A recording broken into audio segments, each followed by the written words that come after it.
The controversial British author and journalist Kristoffer Hitchens has died at a hospital in Houston in Texas. He was 62. He'd been suffering from cancer of the esophagus. Kristoffer Hitchens began his career in Britain as a left-wing journalist. He later, though, moved to New York and to the political right.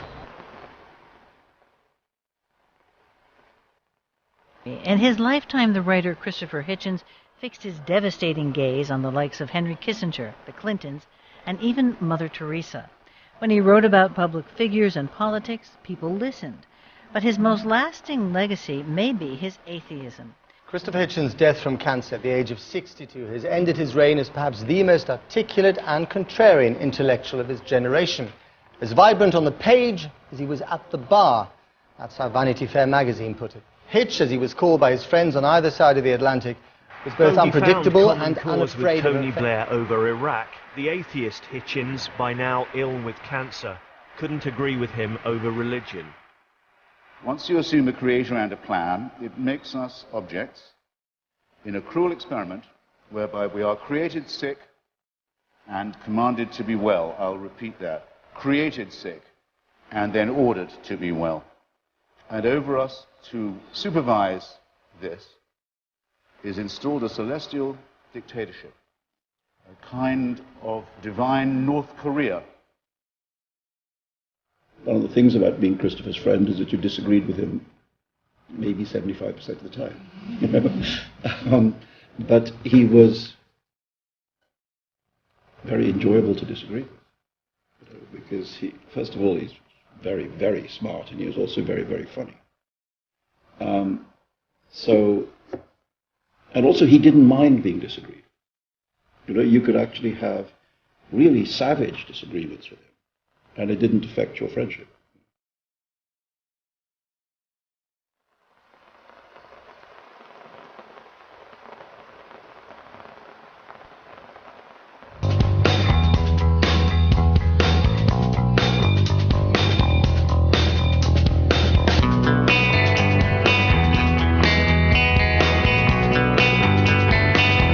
Kristoffer Hitchens, journalist, author, contrarian, some might say literary badass. He's known for throwing his intellect around and for taking some rather unpopular stands. And if you hate him for that, well then, he's just fine with it. I want to be hated by these people. If I wasn't hated, I would feel I was utterly lacking in self-respect. But Hitchens' work has been featured in some highly respected publications. And he's a contributing editor at Vanity Fair. Now, he was born in Portsmouth, England, and as the story goes, his mum said, if there's gonna be an upper class in this country, then Kristoffer's gonna be in it. So Hitchens went to a fancy private school, later studied at Oxford, and started writing in the 70s, and for a long time, Kristoffer was a staple of the left-wing media. But like a lot of people in the world, after 9/11, things started to change. Chris supported the invasions of Iraq and Afghanistan, and he broke ranks with the so-called liberal media. In fact, he ended his 20-year relationship with a magazine called The Nation because of it.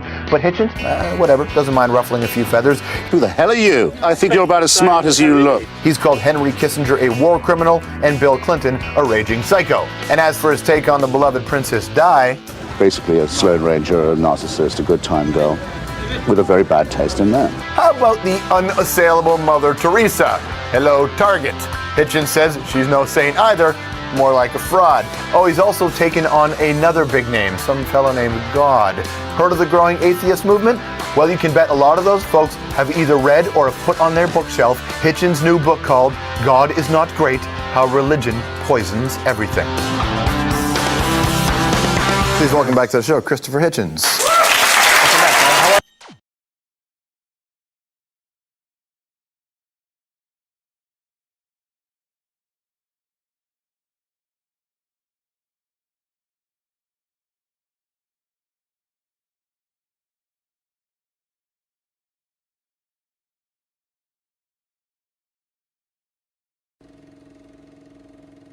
I do know little of how I came to be in two minds, and this is how it begins with me. I'm standing on a ferry boat that's crossing a lovely harbour. Since this little voyage is occurring in about 1952, and I've been born in 1949, I have no means of appreciating that this is the grand harbour at Valletta, the capital of the tiny island state of Malta, one of the finest Baroque and Renaissance cities of Europe.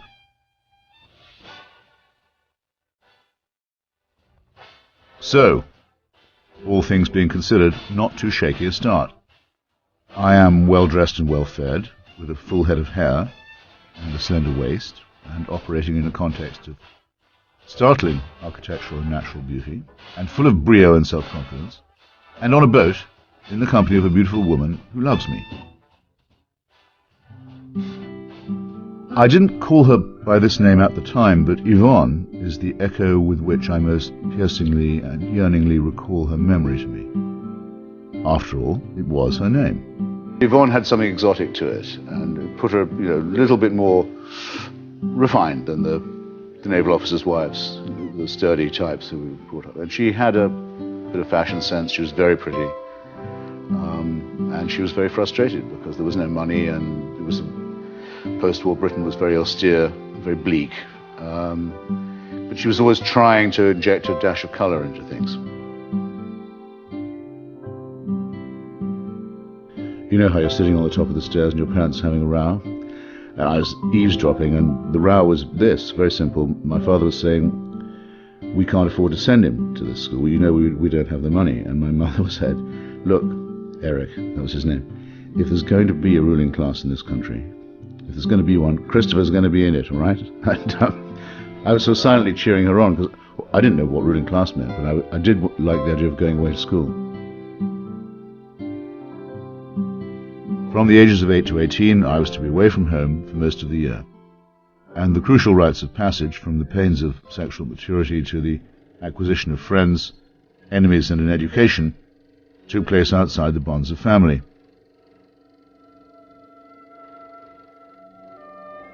She escorted me to my boarding school at the age of 8. I shall always be slightly sorry that I didn't make more of an effort to pretend that I was desolated too. I knew I would miss Yvonne, but I suppose by then I'd had the essential experience of being loved without ever being spoiled.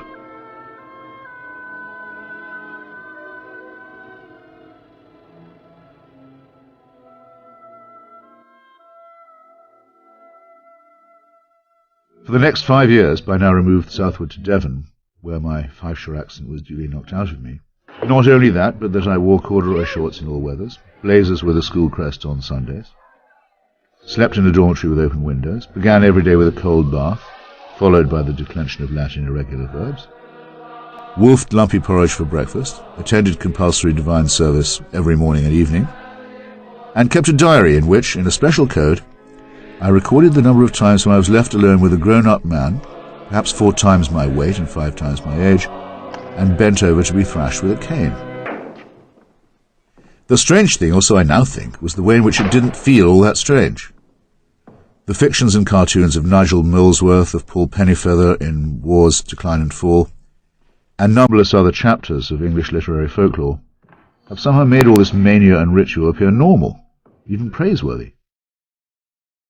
Line up in the usual way for medical inspection. Line up here! Alphabetical order! Stop talking! Be quiet! The conventional word that's employed to describe tyranny is systematic. The true essence of a dictatorship is in fact not its regularity, but its unpredictability and caprice.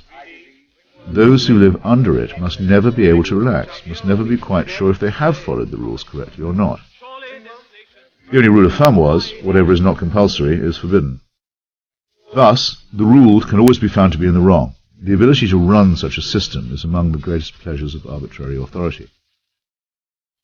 If we had not been certain that we were better off than the oafs and jerks who lived on housing estates and went to state-run day schools, we might have asked more questions about being robbed of all privacy, encouraged to inform on one another, taught how to fawn upon authority and turn upon the vulnerable outsider, and subjected at all times to rules which it was not always possible to understand, let alone to obey. I think it was that last point which impressed itself upon me most, and which made me shudder with recognition when I read Auden's otherwise overwrought comparison of the English boarding school to a totalitarian regime.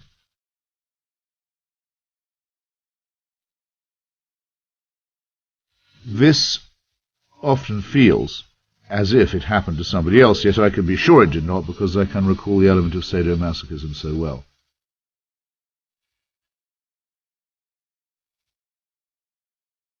For me, the experience of being sent away at a tender age was, at any cost, finally an emancipating one. I knew I hadn't been dispatched to boarding school to get me out of the way, an assurance that I don't think the young or well shared. I knew it was my only eventual meal ticket for a decent university, that undiscovered country to which no Hitchens had yet travelled.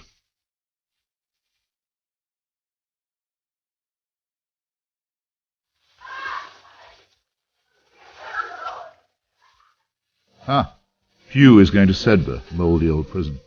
Oh yes, well you're going to Sherborne, which is full of snobs. When my turn came, I would portentously say, I'm going to Cambridge. That shut them up. Cambridge, these little bastards had heard of. They just didn't have anything sarcastic to say about it.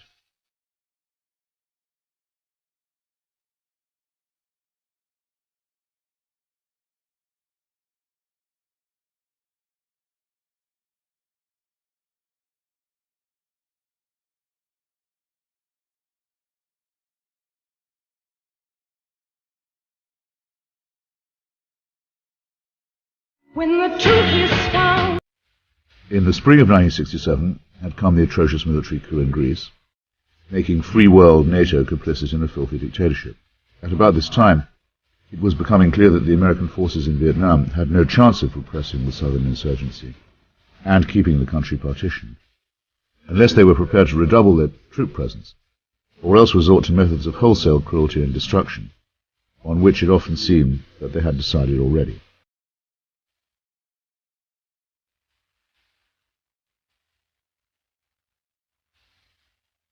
Without quite knowing it, I'd been rehearsing for 1968 for some time. I attended every demonstration that I could against the war in Vietnam. Why, I once inquired, was the school boxing tournament into which I'd been entered against my will, called the 90%. Because, Hitchens, the fight involves only 10% skill and 90% guts.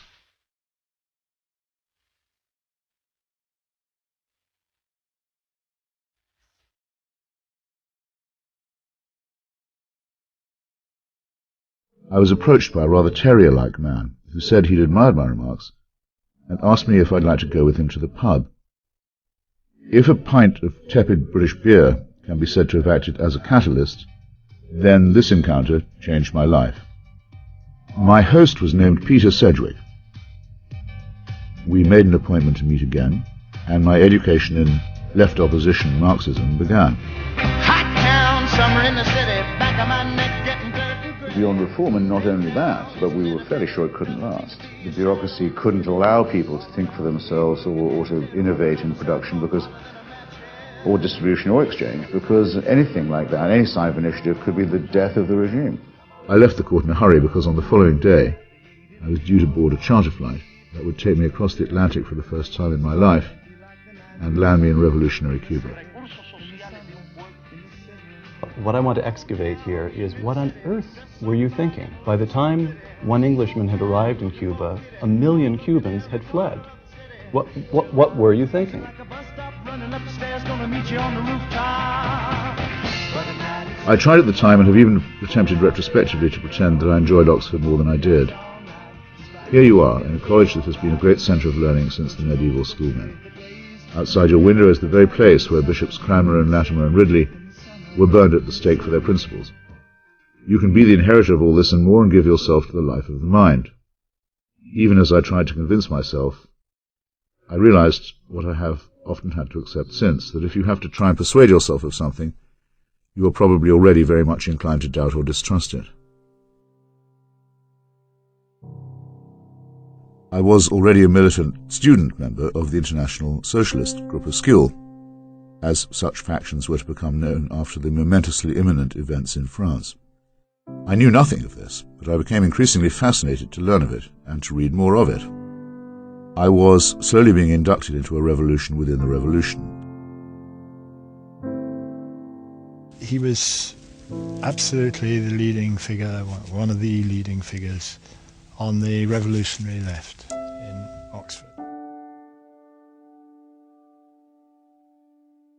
I knew that with half of myself I was supposed to be building up the labour movement, and then with another half of myself subverting and infiltrating it from the ultra-left, but then I came across that fatal phrase of Oscar Wilde's that says that the problem with socialism is that it wastes too many evenings on meetings. To anchor the moment in time, Salvador Allende had just been murdered by Pinochet in Chile. W.H. Auden had died. James Fenton, the author of the most beautiful poems to come out of the Indochina War, had won the Eric Gregory Award for poetry. I had been hired to fill at least some of the void that he left behind at the New Statesman.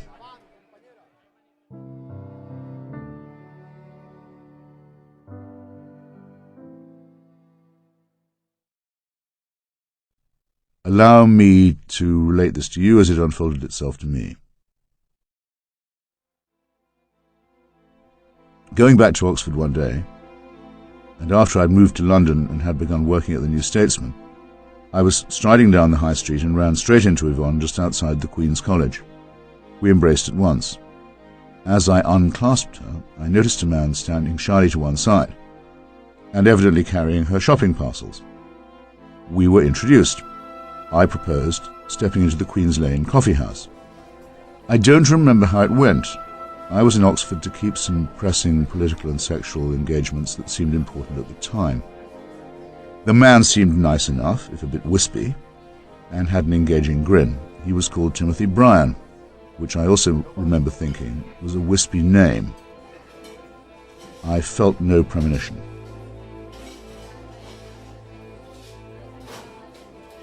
My mother was very anxious to know what I thought of him. I said, becoming dimly but eventually alert, that he seemed fine. Did I really, really think so? I suddenly understood that I was being asked to approve of something. And it all came out in a rush. Yvonne had met him on a little holiday she'd managed to take in Athens. He seemed to understand her perfectly. He was a poet and a dreamer. She'd already decided to break it all to my father, the commander, and was going to live with Mr. Bryan. At any rate, I could tell that she was happy to be in the metropolis, and happy, too, that I liked her new man well enough.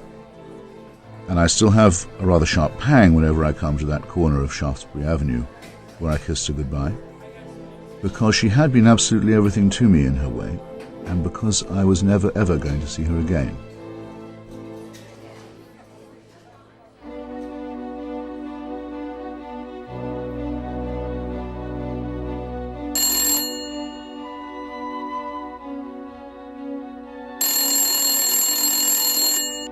Do you happen to know where your mother is?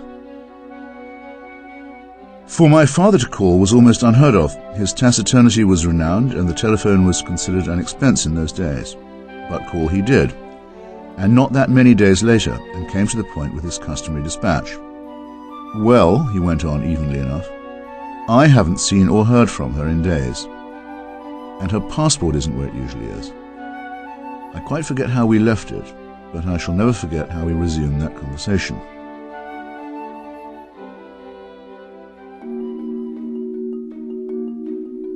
What it is to be 24 and fairly new to London, and cutting your first little swathe through town. I'd had a few Fleet Street and television jobs and gigs, and was lying in bed one morning with a wonderful new girlfriend when the telephone rang to disclose, as I lifted the receiver, the voice of an old girlfriend. Bizarrely, or so it seemed to my pampered and disordered senses, she asked me the very same question that my father had recently asked. Did I know where my mother was? I've never quite known how to ask forgiveness, but now I wish I'd been able to repress the irritable thought that I was getting just a bit too grown up for this line of inquiry. Melissa, in any case, was as brisk and tender as I would have wanted to be if our situations had been reversed. Had I listened to that morning's BBC News? No. Well, there was a short report about a woman with my surname having been found murdered in Athens. I felt everything in me somehow flying out between my toes. What? Perhaps no need to panic, said Melissa sweetly. Had I seen that morning's London Times? No. Well, there was another brief print report about the same event. But listen, would there have been a man involved? Would this woman called Hitchens, not that common a name, I dully thought, have been travelling with anybody? Yes, I said, and gave the probable or presumable name. Oh dear, then I'm very sorry, but it probably is your mum.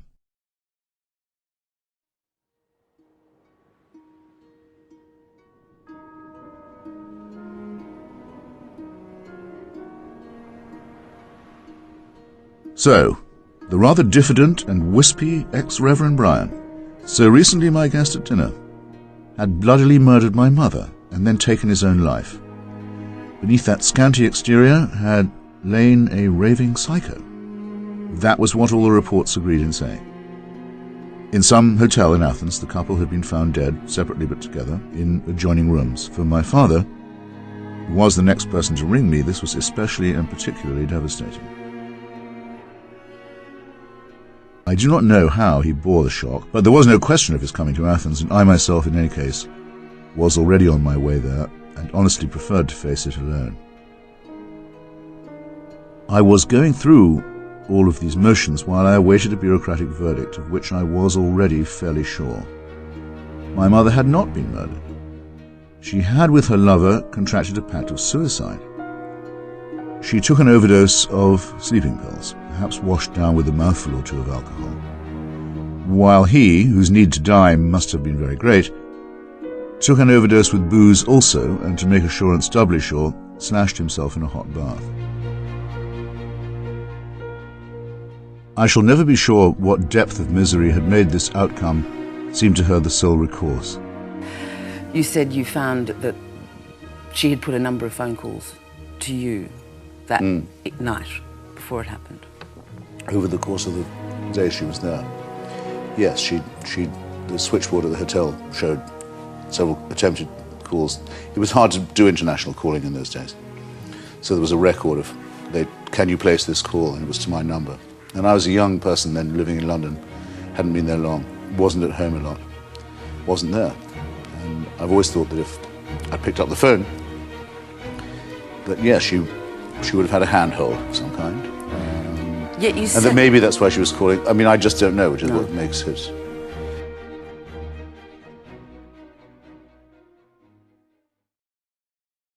Who knows what might have changed if Yvonne could have heard my voice even in her extremity. I might have said something to cheer or even tease her. Something to set against her despair and perhaps give her a momentary purchase against the death wish. A second to last piece of wretchedness almost completes this episode. Whenever I hear the dull word closure, I am made to realize that I, at least, will never achieve it. This is because the Athens police made me look at a photograph of Yvonne as she had been discovered. I will tell you nothing about this except that the scene was decent and peaceful, but that she was off the bed and on the floor, and that the bedside telephone had been dislodged from its cradle. It's impossible to read this bit of forensics with any certainty, but I shall always have to wonder if she had breathed.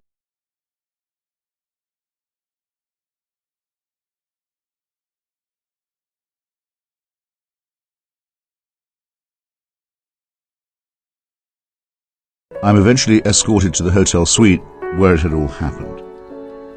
The two bodies had to be removed and their coffins sealed before I could get there.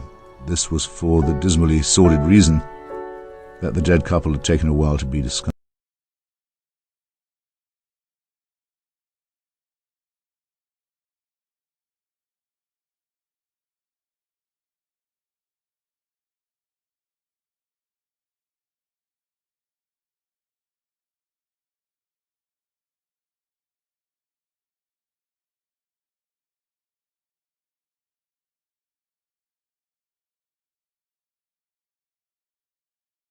Becomes utterly authentic and unique. That temple really must be the Parthenon, and almost near enough to stretch out and touch. The room behind me is full of death and darkness and depression, but suddenly here again, and fully present, is the flash and dazzle and brilliance of the green, blue,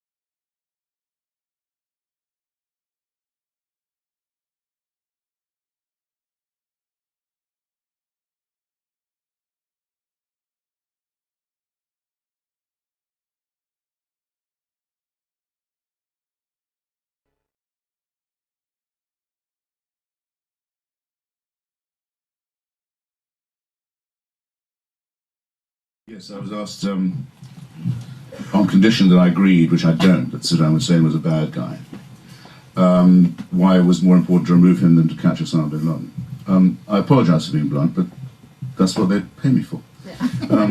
Anyone who says, okay, Saddam Hussein was a bad guy, has just proved they don't know what they're talking about. Bad guy does not cover it.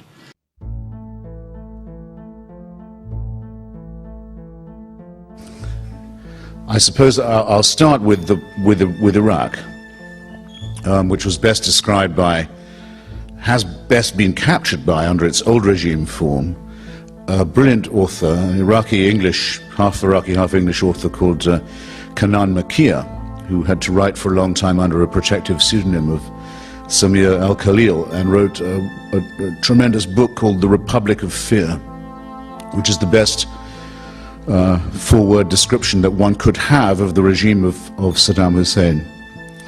If you can get hold of it, and you can, if you go back to look at the program that Kanan Makir and Hodding Carter once did for public broadcasting, you can actually get to see one of the most chilling, annihilatingly chilling, actually, videos ever made in the 20th century. It shows the moment at which Saddam Hussein, the actual moment at which Saddam Hussein seized power in Iraq for himself. There's the Central Committee of the Ba'ath Party, perhaps 100 people, are sitting in a very formal array in a conference room. And Saddam Hussein is chairing them from a podium, smoking a large cigar. And suddenly, without warning to anyone, in is dragged between two guards and in chains, a broken man, a man who's obviously physically and mentally been utterly destroyed. His personality has been evacuated. And prodded a bit, he stumbles through a confession that implicates himself and others in a plot to destroy the Iraqi Republic, to remove the regime of the Ba'ath Party, and to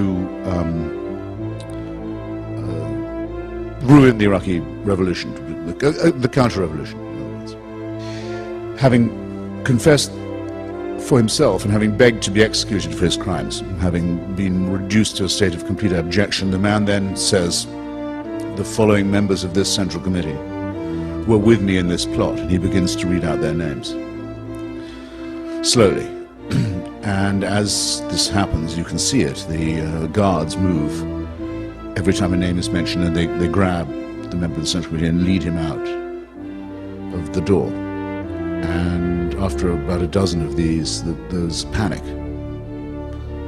Sheer animal panic starts to spread among those who haven't yet been named. And in the hope that they're not going to be, they start screaming and jumping up and saying, "Glory to Saddam Hussein, our leader, all praise to him, the sun, the moon, the stars of Iraq," praying that it won't be them who are called next. Nothing makes any difference. The harvest just goes on randomly. They're taken off the chessboard and taken out until half of them are gone, and the rest are just limp and done for, and almost dying with relief that it wasn't them. It's the most extraordinary live show of a real, for keeps, political purge that you'll ever see. And then there's the second half, where the surviving half are told to go out in the yard and are given guns and are told to shoot the convicted half. Now they're in the plot. Now they are cemented to the leadership. Now, Kanan Makir in his book says correctly, he says, Hitler wouldn't have thought of that.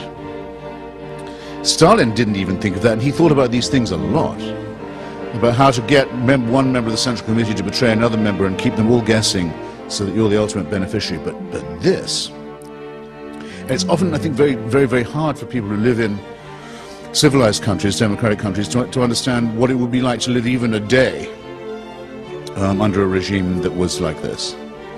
I used to find in arguments about Iraq that I knew right away when someone didn't know what they were talking about. And the dead giveaway would always be when they would say, "All right, I agree, Saddam Hussein is a bad guy." I said, "That means you don't know anything about it. If that's what you think, you don't know what it would be like to be sitting at home wondering where your daughter was and finding out because the police came around and banging on the door, handed you a video while they stood there of her being raped by their colleagues, just to show you who was boss. The word evil, which I began with, I think does need a bit of justification. Many people think that just even use the word evil is sort of naive or morally too judgmental, or you know what I'm driving at, too simplistic. And yet it's somehow a word without which we cannot do. The person who spills their cup of coffee in the morning on a copy of the party paper that has the leader's picture on it, and everyone in the cafe goes completely quiet. You just desecrated a picture of the leader. The police are on their way now. You've just made the biggest mistake of your life.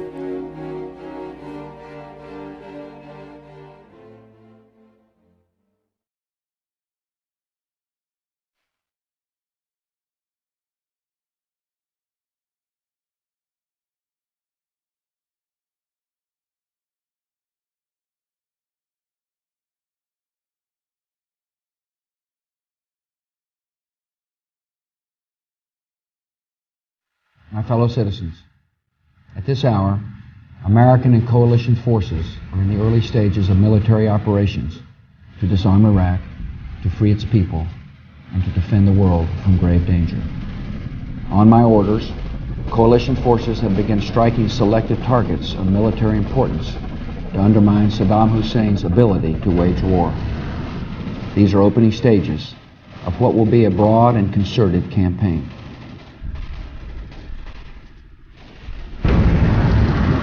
Iraq had lost its sovereignty as far as a state can do under international law.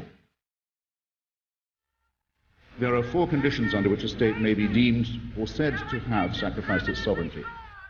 These are if it participates in regular aggressions against neighboring states or occupations of their territory, if it violates all the letter and spirit of the terms of the Non-Proliferation Treaty, and in other words, fools around promiscuously with the illegal acquisition of weapons of mass destruction. Third, if it should violate the Genocide Convention, the signatories to which are obliged, without further notice, to act either to prevent or to punish genocide. And fourth, if it plays host to international gangsters, nihilists, terrorists and jihadists. Iraq met all these 4 conditions repeatedly.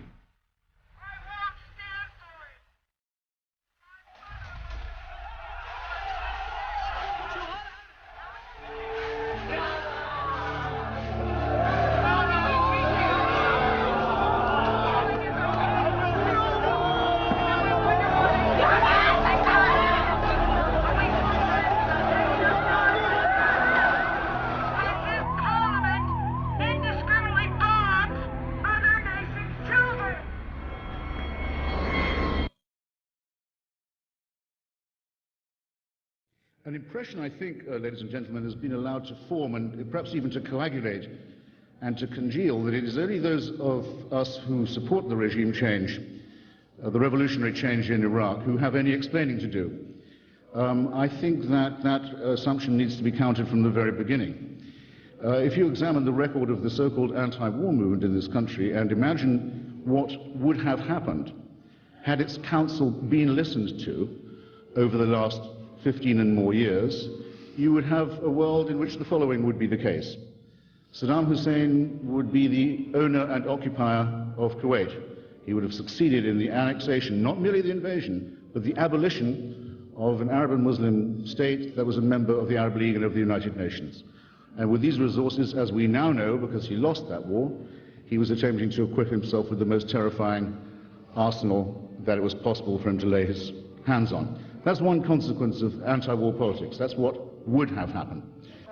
Matter of principle. Matter of principle. Take the side of the victim. Support their struggle. You're just looking for a quiet life for liberalism. I hope you don't get it. Or human rights. George word you're lacking, so it's not applied so far to the Serbs. I think I know what's behind this. There are a lot of people who simply don't believe that a NATO country or a capitalist country can be a moral agent at all. After all, if they cared, why wouldn't they care about Tibet, Rwanda, Palestine? Yeah, we've heard all that. Yeah. Believe me. Look, I can make that case. In fact, I have made it in my sleep. You don't have to be awake to make it, after all. Since we can't do everything, why don't we do nothing? right? Since we didn't help the Rwandans, and no one in the peace movement said we should, militarily, live with that if you can. But don't fucking call me an imperialist for pointing it out, okay? Get real.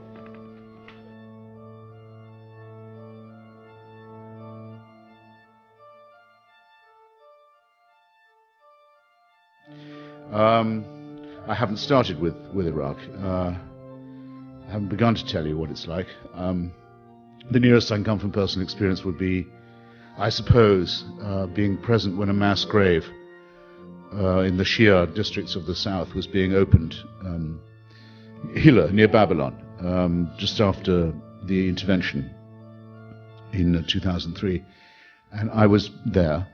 I'd gone with a group of my fellow reporters, and the temperature in Iraq at midday around that time goes well above 100, and you have to be coated in sunscreen at all times, and you're coated in sweat anyway. And it gets in your hair and in your clothes and on your face. You're sort of covered in slime, in effect, protective slime.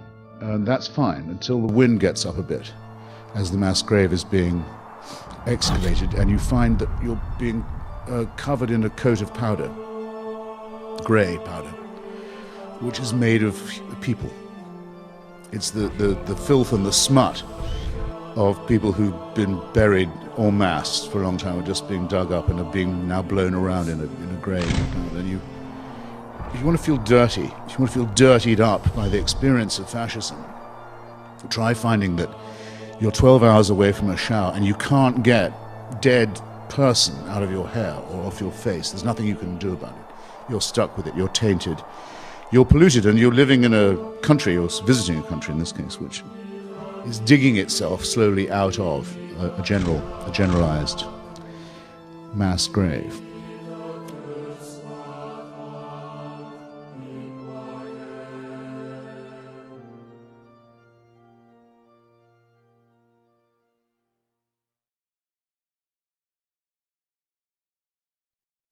I was having an oppressively normal morning at the dawn of 2007, flicking through the banality of quotidian email traffic, when I idly clicked on a message from a friend headed, "Seen this?"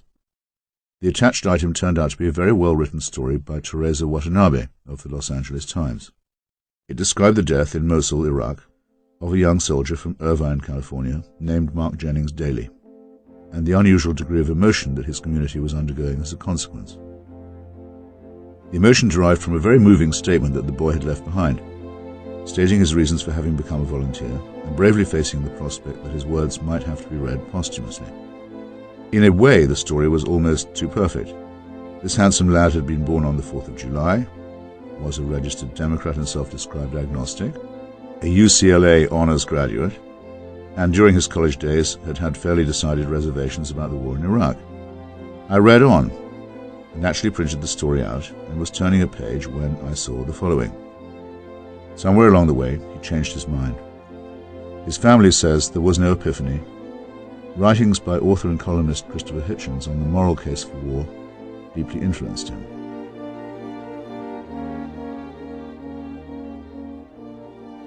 I don't exaggerate by much when I say that I froze. I certainly felt a very deep pang of cold dismay. Was it possible that I'd helped persuade someone I'd never met to place himself in the path of an IED? I don't remember ever feeling, in every allowable sense of the word, quite so hollow. I writhed around in my chair for a bit and decided that I ought to call Ms. Watanabe, who could not have been nicer. She anticipated the question I was too tongue-tied to ask. Would the Daly family, those whose house lay wrecked, be contactable? They'd actually like to hear from you. She kindly gave me the email address and the home number. So let me introduce you to one of the most generous and decent families in the United States.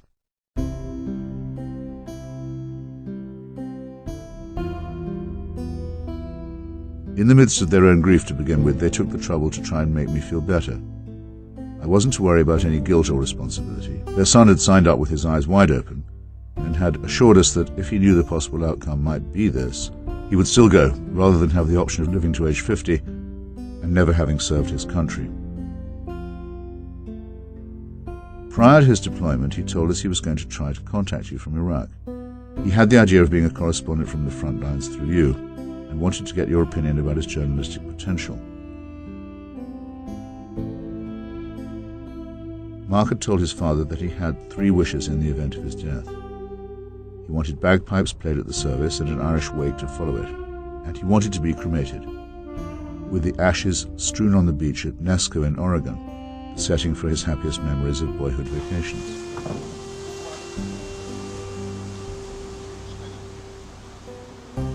So it was that in August I found myself on the dunes by an especially lovely and remote stretch of the Oregon coastline. As the sun began to sink on a day that had been devoted to reminiscence and moderate drinking, we took up the tattered stars and stripes that had flown outside the family home since Mark's deployment, and walked to his favourite spot to plant it. Everyone was supposed to say something, but when John Daly took the first scoop from the urn and spread the ashes on the breeze, there was something so unutterably final in the gesture that tears seemed as natural as breathing, and I wasn't at all sure that I could go through with it. I became a trifle choked up after that, but everybody else also managed to speak, often reading poems of their own composition.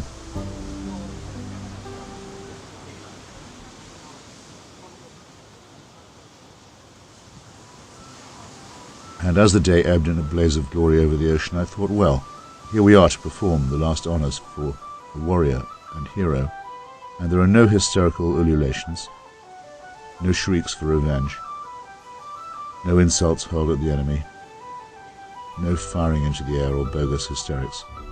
Instead, an honest, brave, modest family is doing its private best. In the last analysis, it was quite clear. Mark had made up his mind that the United States was a force for good in the world, and that it had a duty to the freedom of others. I have a photograph of him standing bareheaded and contentedly smoking a cigar on a rooftop in Mosul. He doesn't look like an occupier at all. He looks like a staunch friend and defender. On the photograph is written, "We carry a new world in our hearts." May it be so then, and may death be not proud to have taken Mark Daly, whom I never knew, but whom you now know little, and, I hope, miss.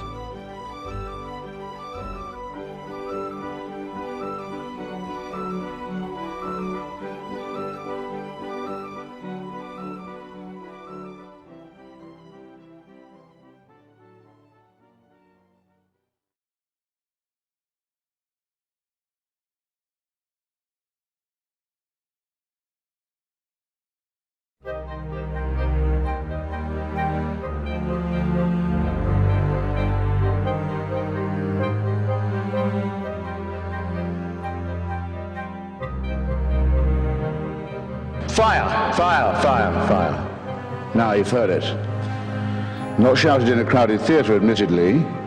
The point is made. Everyone knows the fatuous verdict of the greatly overpraised Justice Oliver Wendell Holmes, who asked for an actual example of when it would be proper to limit speech or define it as an action. Gave that of shouting fire in a crowded theatre. It's very often forgotten what he was doing in that, and the feeling that whatever you think, you're bound to be okay because you're in the safely moral majority. One of the proudest moments of my life, that's to say, in the recent past, has been defending the British historian David Irving, who is now in prison in Austria for nothing more than the potential of uttering an unwelcome thought on Austrian soil. He didn't actually say anything in Austria. He wasn't even accused of saying anything. He was accused of perhaps planning to say something that violated an Austrian law that says only one version of the history of the Second World War may be taught in our brave little Tyrolean republic. And that's a scandal.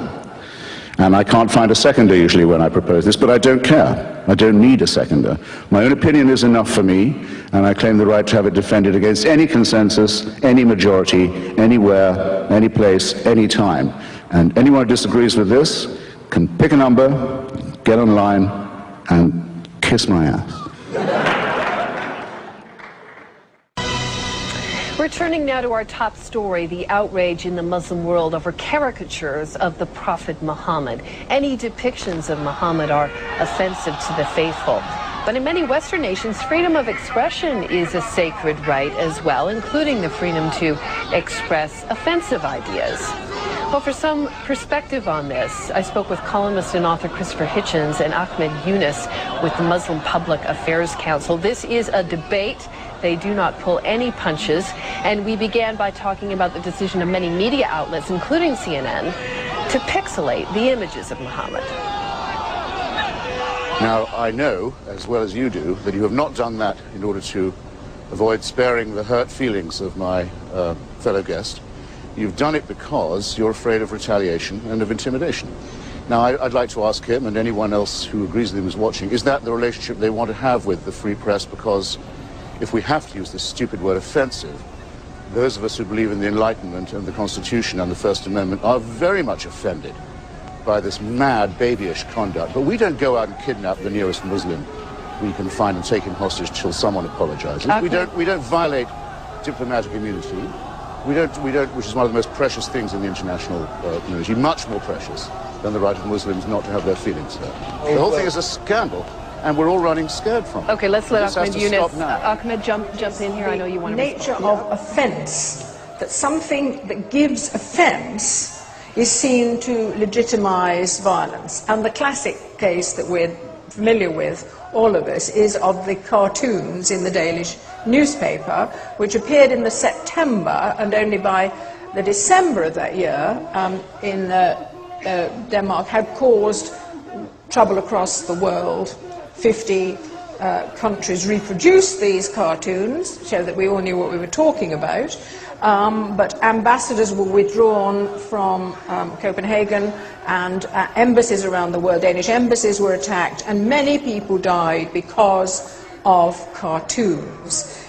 And they went overseas, and they sought support from overseas, and then the whole situation Then they started went out of a pogrom. control. All right. So wait. No.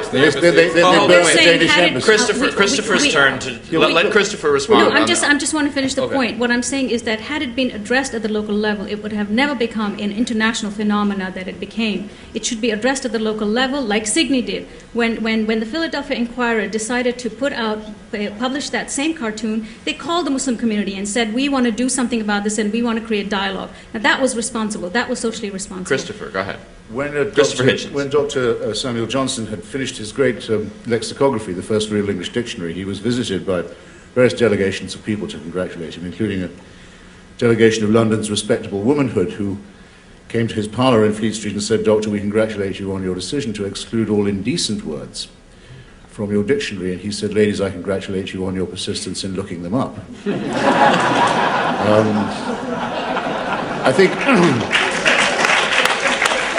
think anyone who understands that story, which I'm pleased to see everybody obviously does, will see through the sinister piffle we were just treated to just now. If people are determined to be offended, if they will climb up on the ladder, balancing it precariously on their own toilet system, to be upset by what they see through the neighbour's bathroom window, there's nothing you can do about that. The imams in Denmark did the following. First, they invited the intervention of 22 foreign ambassadors in Denmark's internal affairs. Itself a disgrace. The Danish Prime Minister quite rightly repudiated it. Then they added 2 cartoons of their own, drawn by them, one of them showing the Prophet Muhammad in the shape of a pig. Then they shot those around the Muslim world until they could get kindling going under the embassies of a small democracy in the capital cities of countries where demonstrations are normally not allowed. They violated Danish diplomatic immunity. They tried to sabotage the Danish economy. There were random pogroms and attacks on individual Scandinavians.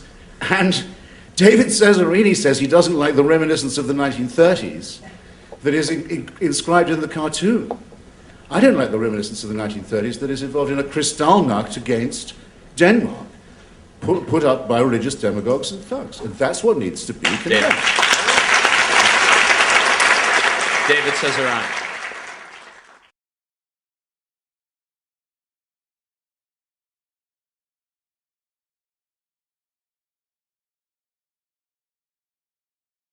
$100,000 years, our species have been around on this speck. Born, usually dying, actually a great number of them in childbirth, wouldn't have got beyond being born.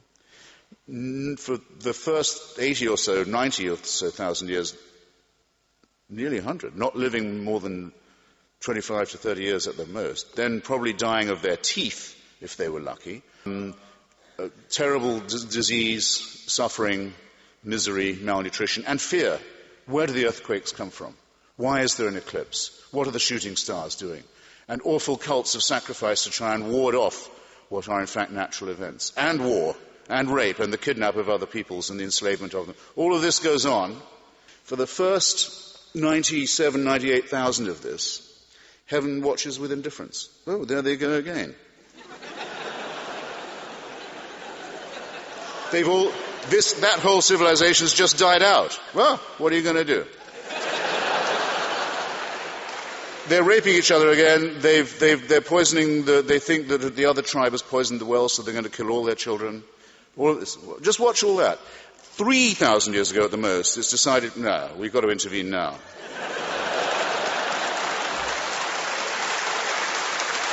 You have to believe it. You have to believe it. And the revelation must be personal, must appear. So we'll pick the most backward, the most barbaric, the most illiterate, the most superstitious, and the most savage people we can find in the most stony area of the world. We won't appear to the Chinese, who can already read.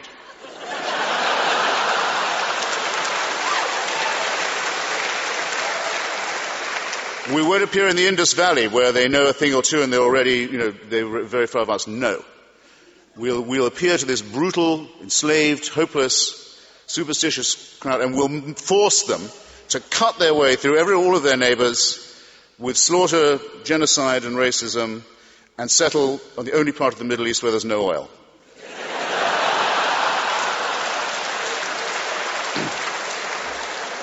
And all subsequent revelations occur in the same district. And without this, we wouldn't know right from wrong. Now,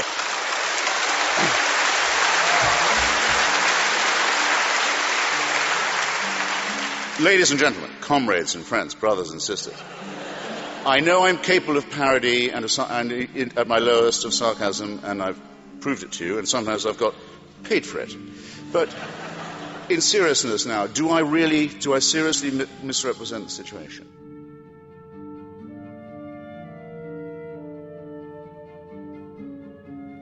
Now, I am absolutely convinced that the main source of hatred in the world is religion and organized religion. Absolutely convinced of it. And I think it should be religion treated with ridicule and hatred and contempt. And I claim that right. So when I say, as the subtitle of my book, that I think religion poisons everything, I'm not just doing what publishers like and coming up with a provocative subtitle. I mean to say it infects us in our most basic integrity. It says we can't be moral without Big Brother, without a totalitarian permission. It means we can't be good to one another. It means we can't think without this. We must be afraid. We must also be forced to love someone who we fear. The essence of sadomasochism. The essence of abjection. The essence of the master-slave relationship. And that knows that death is coming and can't wait to bring it on.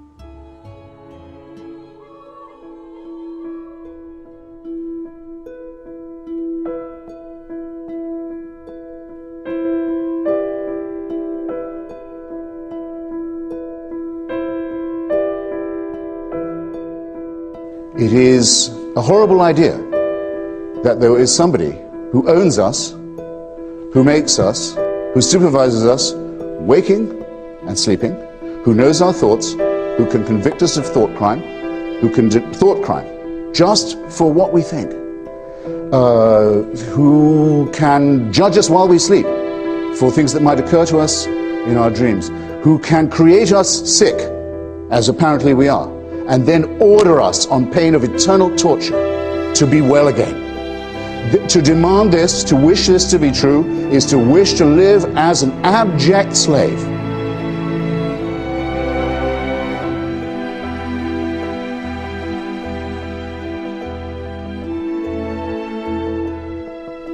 Who, when they see a newborn baby arriving in their life, if anyone's ever thought, even myself, well, maybe there is something to this. Look at the perfection of this little bundle. But they said, I tell you what, though, before we go any further, we need to get a sharp knife or a stone from somewhere and start hacking away at the genitalia of this little bundle. Because if we don't, we won't be doing God's will. Now, no moral person would do such a thing unless they thought it was divinely warranted. Is it not the case that the spread of Christianity, about which you spoke so warmly and affectingly in your opening remarks, attributing it to the innate truth of the Bible story, was spread by that means, or because the Emperor Constantine decided to make Christianity the official religion of the Roman Empire? Which, in your view, contributed more to the spread of the faith? The Holy Spirit. I rest my case. A sentence or two from David Hume would correct what you said. A miracle is defined not as a part of the natural order, but as a suspension of the natural order. No, an intervention. You can't say of the Big Bang, which is the foundation of the natural order, that it's a suspension of what it starts. You may not do that. However, if you meet someone in the street who you yesterday saw executed, you can say either that an extraordinary miracle has occurred or that you are under a very grave misapprehension. And David Hume's logic on this, I think, is quite irrefutable. He says, what is more likely, that the laws of nature have been suspended in your favor and in a way that you approve, or that you've made a mistake? And in each case you must, and especially if you didn't see it yourself and you're hearing it from someone who says that they did, I would go further and say the following. I'll grant you that it would be possible to track the pregnancy of the woman Mary, who's mentioned about 3 times in the Bible, and to show that there was no male intervention in her life at all, but yet she delivered herself of a healthy baby boy. I can say, I don't say that's impossible.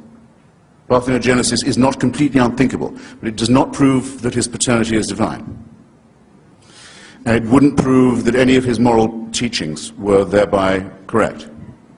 Nor, if I was to see him executed one day and see him walking the streets the next, would that show that his father was God, or his mother was a virgin, or that his teachings were true, especially given the commonplace nature of resurrection at that time and place.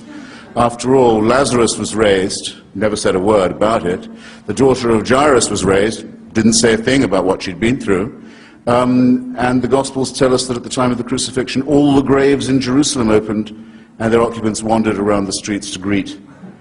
So that it seems the resurrection was something of a banality at the time. Not all of those people clearly were divinely conceived. So I'll give you all the miracles, and you'll still be left exactly where you are now, holding an empty sack. The religion keeps stressing how humble it is, and how meek it is, and how accepting, and almost to the point of self-abnegation it is. But actually it makes extraordinarily arrogant claims for these moments. It says that I suddenly realized that the universe was all about me. Yes. And felt terrifically humble about it. Come on, we can laugh people out of that, I believe. Right. Yeah. Also, and I think we should. I am so tired of the if only Professor Dennett had the humility to blah, blah, blah. Yes. Humility. And this from people of breathtaking arrogance. Yeah. I think I shove one aside saying, just don't mind me, I'm on an errand for God. Yeah, right. This is a how point. modest is that? I didn't expect when I started off my book tour to be as lucky as I was. I mean, Jerry Falwell died in my first week on the road. That was amazing. Yes, that was amazing luck. I didn't expect Mother Teresa to come out as an atheist. Yes. But reading her letters, which I now have, it's rather interesting. She writes, I can't bring myself to believe any of this. She tells all her confessors, all her superiors, I can't hear a voice, I can't feel a presence, even in the Mass, even in the sacraments, no small thing. And they write back to her saying, that's good. Right. That's great, you're suffering. It gives you a share in the crucifixion. It makes you part of Calvary. Yeah. You can't beat an argument like that. Right. The less you believe it, the more you're an illustration the more of faith. You prove it's true. Yeah. Yes, and the struggle, the dark night of the soul is the proof in itself. Yeah. So we just have to realize that these really are non-overlapping magisteria. We can't hope to argue with a mentality of this kind. So in London the other day, Richard Dawkins and I, and Anthony Grayling, moral philosopher. Wow, that's the A-team. Not bad. Debated against three religious types, Roger Scruton, Rabbi Neuberger, and someone else, can't remember now. Yeah. A person who'd actually written a book with the title Digging Up Jesus, or Digging for Jesus. Very funny. We massacred them, by the way, but that's not the point. We left them for dead.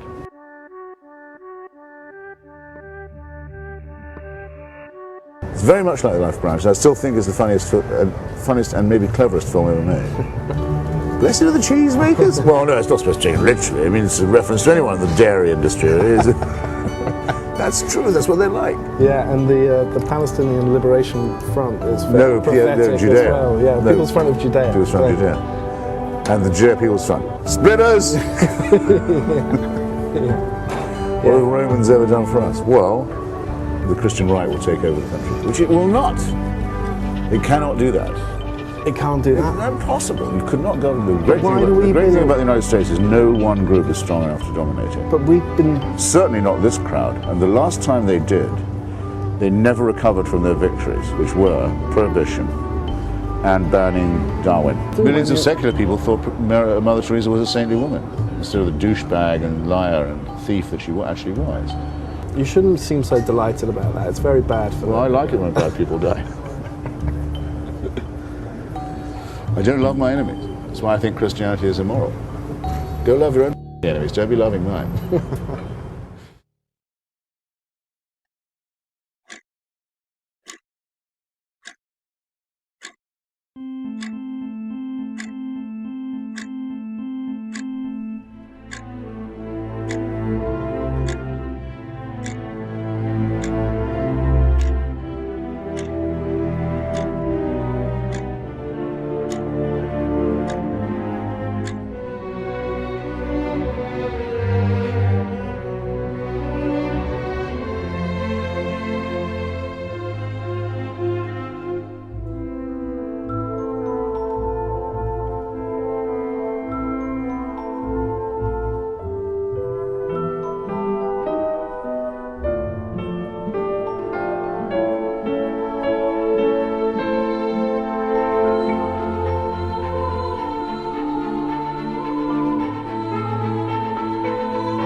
Kristoffer Hitchens, I just checked and I've interviewed you 20 times since 1983, and I must say this is one of the hardest. Well. Because you haven't been well. Not very, no. What's the current status of your cancer? I have a tumor in my esophagus, which has metastasized as they spread to my lymph nodes.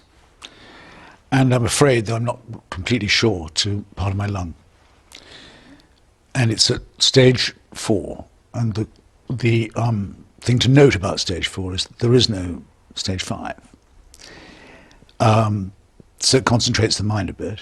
But I have some wonderful oncologists working with me, and we're on the verge of a whole number of new treatments, some of which may apply to me. The chemotherapy is holding it at bay. I apologize that my voice is a bit husky today. But that's the situation. So I have to practice staying alive and preparing to die at the same time, which, as my memoir says, is actually what one has to do all the time. As a matter of fact, I mean, you're never more than a breath away. But it's a bit more vivid to me now, sort of doctors in the morning and lawyers in the afternoon. Why did you decide to take us through that journey in your writing in Vanity Fair? Well, I was wondering whether I wanted to or not, and I didn't want to make a parade of my condition. But I was very intelligently pressed to do it by my editor, Graydon Carter at Vanity Fair. And I tried to do it in such a way as it wasn't a parade of my feelings or a sort of yellow ribbon type journalism. And I've been told that some people have been comforted by it a bit, or identified with it to some degree. If you have a lemon, make lemonade would be the other explanation. Better than staring at the wall. It is a great subject. Everyone has to do this at one point or another. Either survive or die of something like this. It's one thing one is certainly born to do. So, as an extension of the memoir I published when I was hit with it, I thought, well, I should keep up the narrative because this is very much a part of my life.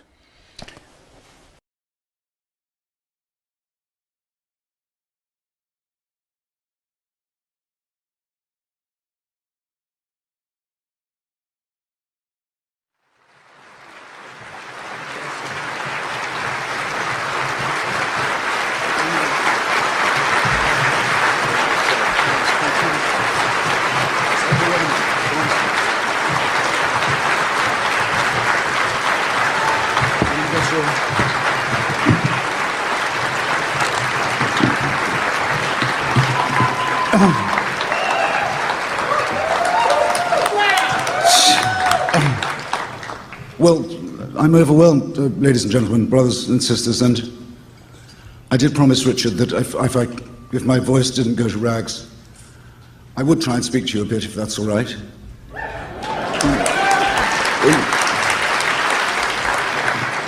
In acknowledgement, but I do so acutely aware that I'm the one standing between you and the Saturday night fever, and the bars and the entertainments and so forth. And also we have a Q&A, we hope.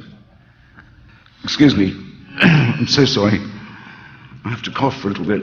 I was afraid this would happen. I do terribly apologize.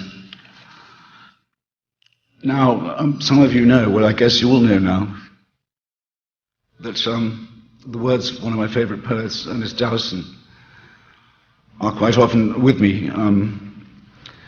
Dowson stole them actually from the Roman poet Horace.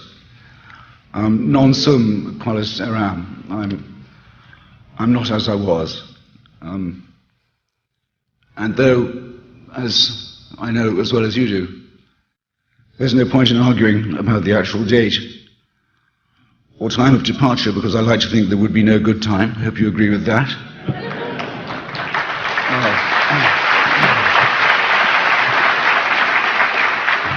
There would always be something that I urgently felt I ought to do or say.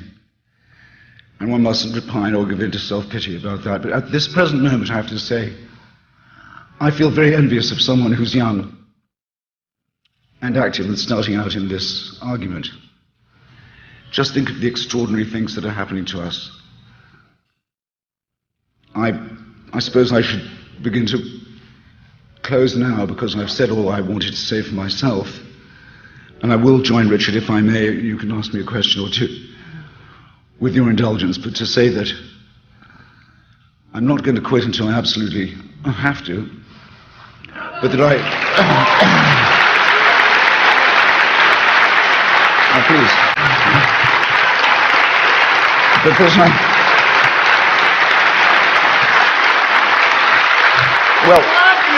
I wasn't finished. I'm not done.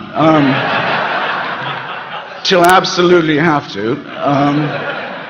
The dear leader, the great leader, we have no need of any of this. And looking at them and their record and the pathos of their supporters, I realize that it is they who are the grand impostors.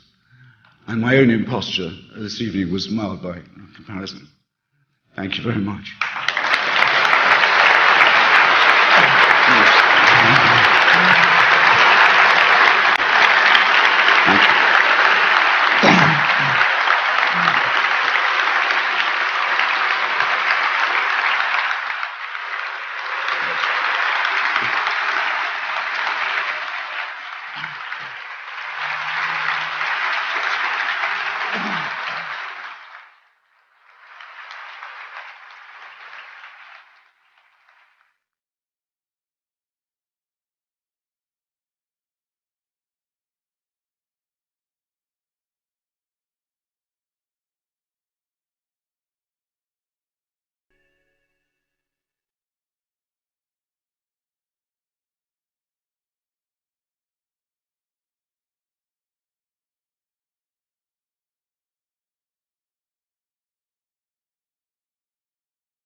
Life on this earth, with all its mystery and beauty and pain, is then to be lived far more intensely. We stumble, we get up, we're sad, confident, insecure, feel loneliness and joy and love.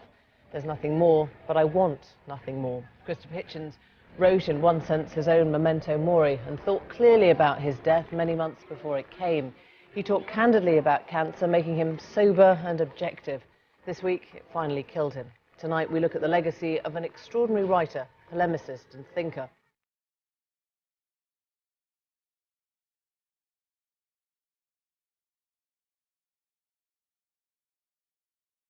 Every time I left Kristoffer and Carol's place, usually late at night and always drunk, I would stop outside and marvel and tell myself, I'm Kristoffer Hitchens' friend. What did I do to deserve that? And that was why he was loved, I think. He made intellection dramatic with this argument with the self.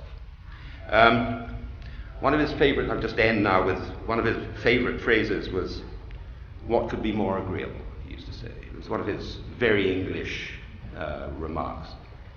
He would say it while he, I, and others settled down for 16 or 17 hours of food, drink, tobacco, and conversation. And I just want to ask, who could be more agreeable than the Hitch? And to end on a wishful note, what could be more infinitely agreeable? Imagine what it would do to your heart if the Hitch had landed and it was on his way to join us here at Cooper Union. Thank you.